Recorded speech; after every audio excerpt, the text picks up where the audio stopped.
We have with us Mr. Bhupinder Gaba, the CFO India for Orica. Welcome. Thank you for joining us today. Thank you.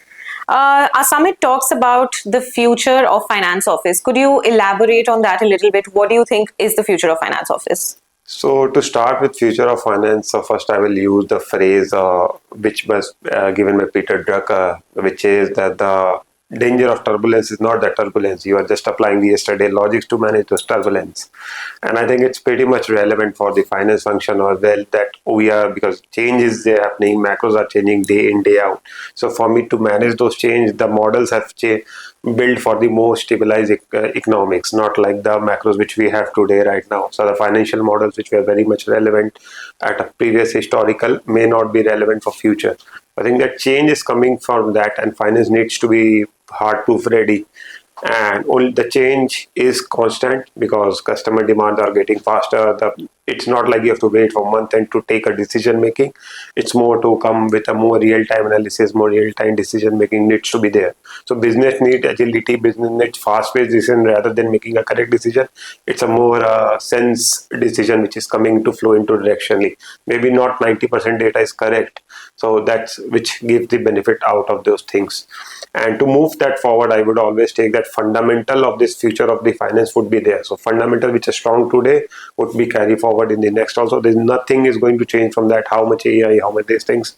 I think fundamental would come as a rock bed under which you can influence the AI or analytics or more like decision making, more analytical like demand planning, forecast planning. You can start leveraging AI on those terms, and more on the last end is behavior and more of a team management. And I think lean teams would be there more from this standpoint, and from a culturally also be it's going to not have a very large team, so AI is going to have some substitute there. But best part would be the most lean agile and more it act as a squads which drive the actions on a more specialized action kind of a thing. So 4 elements of it.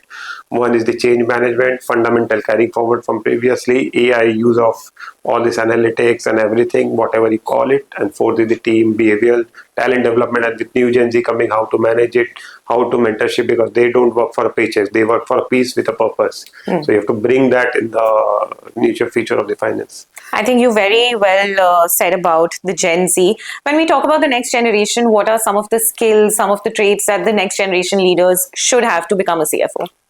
So next generation CFOs is not going to remain only as a finance function. So I call them as a tech commercial finance person who is a bit tech savvy also, but who is into operations also and who understand finance.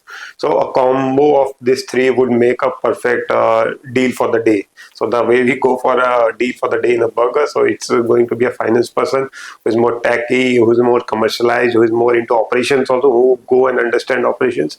Then he can make a more better finance decision making, because a lot of operational tasks is going to get eliminated in the table of the CFO. So that would give a time to him also to develop in these aspects.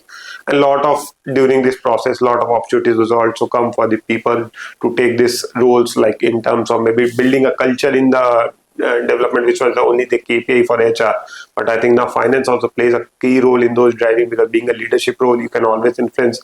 And given a scenario with this lean teams coming and lean opportunity coming in and a lot of AI, so I think that is going to be one of the key aspects as a tech commercial CFO. Right. So I think it's safe to say that the role of a modern CFO has moved from a number cruncher to a strategic value partner. Yeah, exactly. Thank you so much once again for joining us, and thank you for your time. Thank you. Thanks for having me, and appreciate your time also. Thank you. Thank you.